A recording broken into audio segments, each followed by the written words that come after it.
हमारे इमाम अहमद रज़ा फाजिल बरेलवी इमाम अहले सुन्नत ने लिखा है कि अगर दोनों जहान भी जल जाएं और जो कुछ मर्जी हो जाए, हुजूर की इज्जत का मसला इससे बड़ा है।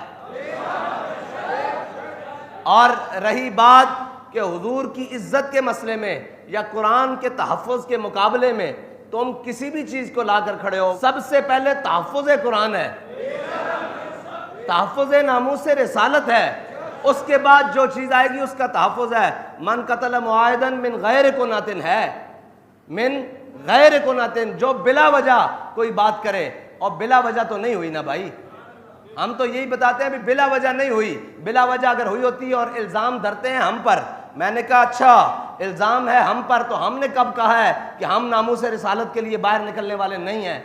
हमने कब कहा है कि हम तहफ़्फ़ुज़ कुरान के लिए बाहर रोडों पर आने वाले नहीं हैं? अगर रही बात, तुम कहते हो कि उनके चर्चों की चंद दीवारों को आग लगी है और तहरीक लब्बैक वालों ने लगाई है, तो तहरीक लब्बैक कराची से लेकर पेशावर तक, खैबर तक और गवादर से लेकर हर जगह मौजूद है, फिर यहाँ के बाकी चर्च क्यों सलामत हैं अगर तहरीक लब्बैक वालों ने लगाई है तो? और रही बात ये हमारा, वो उस वक्त भी जब आखिरी धरने में बाबा जी के साथ हम गए थे, तो उस वक्त भी इन्होंने इल्ज़ाम लगाया कि ये एम्बेसी को जलाना चाहते हैं, ये जनाब उसको फ्रांस की एम्बेसी को आग लगाना चाहते हैं। बाबा जी ने उसमें भी बरबला कहा था कि हमारा ये मकसद नहीं है कि हम उनकी एम्बेसियों को जलाना चाहें, हमारा ये मकसद है कि जो इस पाकिस्तान के तख्त पे ऊपर बैठा हुआ है वो खड़ा होकर कहे कि मन सब्बा नबीजन। हमारी तो लड़ाई उस शख्स के साथ है, हमारी लड़ाई उन अक़लियतों के साथ नहीं है कि जो बग़ैर किसी वजह के और जनाब अपने हुदूद में रहते हुए पाकिस्तान के अंदर रह रही हैं। वो तो सुबह शाम हमारे आगे पीछे, ये जनाब इकबाल टाउन जाओ, ये हमारी गलियों में सुबह शाम फिर रहे हैं, उन्हें हमसे कोई मसला नहीं और हमें उनसे कोई मसला नहीं। लेकिन जब बात नामूस रिसालत की आ जाए और बात कुरान की आ जाए, तो फिर हमें हर उससे मसला है। तुम तो अक़लियत को रोते हो ना, अगर वो कलमा गो भी हो तो उसका अंजाम वही है। हमने कोई अपने यार वो नहीं रखा हुआ कि जनाब ये बड़ा कलमा गो है, ये बड़ी नमाजें पढ़ता है और इसने बड़े हज किए हैं। भाई उसका सारे हक सलब हो जाते हैं जब वो किसी मुक़द्दसात इस्लाम के बारे में अपनी ज़ुबान खोलता है या अपने किसी अमल से इस्लाम की तौहीन करता है। हमारा मौक़िफ़ आज भी वही है, मन कतल मुआहिदन मिन गैर कुनातिन, हैं जी, जिसने बगैर वजह के कुछ किया अल्लाह ताला उस पर जन्नत हर्रमल्लाहु अलैहिल जन्ना, हैं जी, अल्लाह ताला उस पर जन्नत हराम कर देगा। हमारा मौक़िफ़ आज भी यही है कि तहफ़्फ़ुज़ कुरान पहले है, तहफ़्फ़ुज़ नामूस रिसालत पहले है, तहफ़्फ़ुज़ ख़त्म नबूवत पहले है, फिर तहफ़्फ़ुज़ पाकिस्तान है, फिर तहफ़्फ़ुज़ अक़लियत है। ये हमारा बुनियादी उसूली मौक़िफ़ है। अगर कोई नहीं समझता तो आज कान खोल के सुन ले कि सबसे पहले तहफ़्फ़ुज़ नामूस रिसालत है।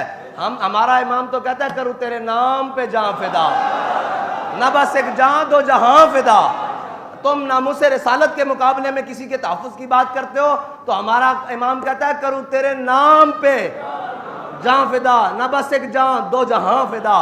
कहा एक तरफ दोनों जहान खड़े हो या रसूलल्लाह, एक तरफ आपका नामे नामी हो, हम दोनों जहान आपके नाम पर वारने के लिए तैयार हैं। ये सिर्फ ये बात नहीं है, सिर्फ पाकिस्तान का नहीं, पूरे आलम का अगर अमन कायम हो सकता है तो वो एक ही बात से कायम हो सकता है कि सारी दुनिया हमारे आका मौला सल्लल्लाहु ताला अलैहि वसल्लम की इज्जत करना सीखे। बस अगर कोई चाहता है अमन कायम हो, मैंने कहा अमन एक ही सूरत में कायम हो सकता है कि क्यों भौंकते हैं वो, उनकी जुर्रत कैसे है कि वो हमारे कुरान के बारे में बात करें, वो हमारे इस्लाम के बारे में बात करें। आज तक तुमने किसी एक गुस्ताख को करार वाकई सजा दी होती तो किसी की जुर्रत ना होती कि ये गुस्ताखी करता। लेकिन मसला ये है कि तुम खुद भी उनके साथ खड़े हो जाते हो नामूस रिसालत के मुकाबले में, क्योंकि मुसलमान की एक ही रेड लाइन है, वो है 295 सी।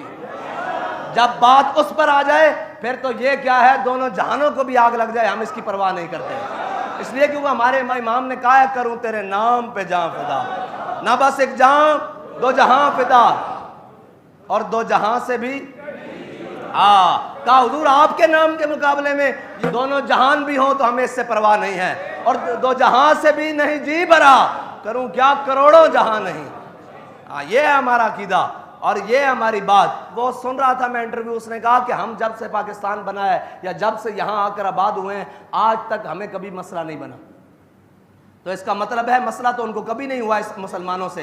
अगर मसला होता तो वो ये शिकायत करते कि जी ये में हमें तो आए रोज़ तंग करते हैं, आज इनको बहाना मिल गया। उसने कहा नहीं, जब से हम बस रहे हैं हमारे यहाँ कोई मसाइल नहीं है, उनकी खुशियों में हम जाते हैं और वो हमारी खुशियों में शरीक होते हैं, उठते हैं, बैठते हैं, हमारे यहाँ कभी मसला नहीं हुआ।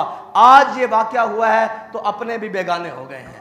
ये मुसलमान का बुनियादी दीन का फर्ज है कि जब उसके नबी की इज्जत की बारी आ जाए तो तुम ये बात करते हो कि जनाब अकलियत है। यहाँ तो छोटे भाई ने बड़े भाई से कहा ये देखो मेरी माँ जाया, हाँ जी, हुजूर ने फरमाया जाकर फलां यहूदी को कत्ल करके आओ। फलां तुम कहते हो साथ वाले रहने वाले अकलियत, यहाँ हुजूर का फरमान आ जाए, हुजूर ने फरमाया जाओ फलां यहूदी को जनाब कत्ल करके आओ। साहबी गए, यहूदी को कत्ल करके आ गए तो उनका जो नाम क्या है ना भाई, वो उनको मुलामत करने लगा। बड़ा भाई छोटे भाई को मलामत करने लगा।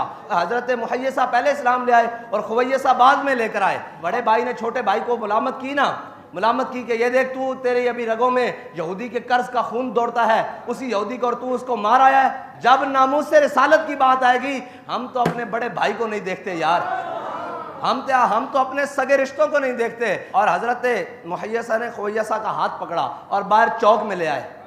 फरमाया ये मेरी माँ जाया। भाई भी नहीं कहा, माँ जाया तो था ना, हाँ जी, उसी माँ के बतन से दोनों पैदा हुए, एक ही माँ के। फरमाया ये मेरा माँ जाया मुझे मलामत करता है कि मैंने यहूदी का सर क्यों उतारा। अर्ज करने लगे मेरे आका मौला सल्लल्लाहु अलैहि वसल्लम अगर हुक्म देना कि मैं अपने सगे भाई का सर उतारना है तो मैं 1 सेकंड भी देर ना लगाऊं, इसका भी सर उतार के लाऊं। बस सबसे पहले मेरे आका मौला सल्लल्लाहु ताला अलैहि वसल्लम की नामूस का तहफ़्फ़ुज़ है, ख़त्म नबुव्वत का तहफ़्फ़ुज़ है, इस्लाम का तहफ़्फ़ुज़ है। इस्लाम सारे हकूक़ देता है लेकिन सलब भी करता है जब इस्लाम के ऊपर भौंकना शुरू करोगे।